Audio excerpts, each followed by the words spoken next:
शरद पवार ने अब तंज कसा है। देश के दिग्गज नेता व एनसीपी प्रमुख शरद पवार ने गुरुवार को कांग्रेस पर जमकर निशाना साधा।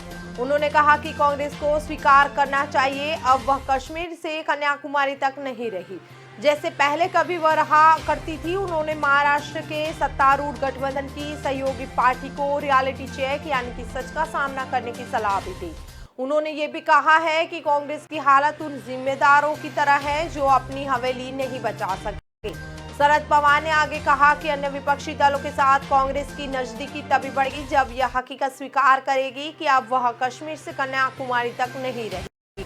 यह पूछने पर कि क्या इसकी वजह अहंकार है, पवार ने तंज कसते हुए कहा कि कांग्रेस की तुलना ऐसे जमींदारों से की जो अपनी अधिकांश जमीन खो चुके हैं और अपनी हवेली भी बचाने में सक्षम नहीं है।